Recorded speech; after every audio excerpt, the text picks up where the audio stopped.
అమ్మో ఈ రోజుతో మన స్టూడియో వర్క్ అయితే కంప్లీట్ అయిపోయింది. ఎలా ఉందో చూపిస్తా చూడండి.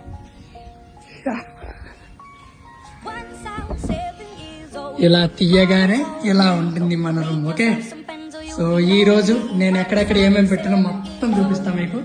సో స్టార్టింగ్ రాగానే ఇది దేవుడు మొన్న ఇంకా ఫొటోస్ ఏం పెట్టలేదు, ఆ రెండు మొన్న ఫార్మాలిటీస్ పెట్టాం. అండ్ ఈ లైన్ వచ్చేసరికి ఫ్రిడ్జ్ కోసం అనమాట. ఇదంతా మనం డైట్ ప్రిపేర్ చేసుకోవడానికి. సో దీనికోసం ఈ కిచెన్ ఎక్విప్మెంట్, ఇంకా మెటీరియల్స్ ఏం పెట్టలేదు. అండ్ ఇది ఏసీ పాయింట్, ఏసీ ఎక్కడే వస్తుంది. ఇది మన బెడ్ వస్తుంది అనమాట. సో బెడ్ కోసం ఇదంతా మన ఓపెన్ వాల్, మనం ఏదైనా సరే మన జిమ్ స్టిక్కర్స్ పెట్టుకోవడానికి కొంచెం అట్రాక్టివ్ ఉండడానికి ఒక సింగిల్ వాల్ అనమాట.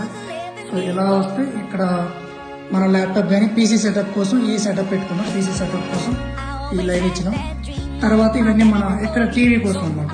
సో టీవీ ఇంకా తీసుకురాలేదు, ఇది టీవీ కోసం. అండ్ ఇవన్నీ మన సప్లిమెంట్స్ ఉంటాయి తప్పించి యూజ్ చేయాలంటే అలా ఫుల్ ఉంటుంది. సో ఈ కార్బోర్డ్ షీట్స్ అన్ని మన డంబిల్ కోసం.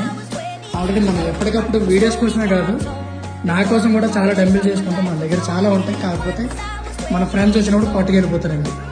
సో మొత్తానికి ఇది మన ఫైనల్ సెటప్. ఎలా ఉంది మన రూమ్ అయితే మీకు నచ్చిందని అనుకుంటున్నాను.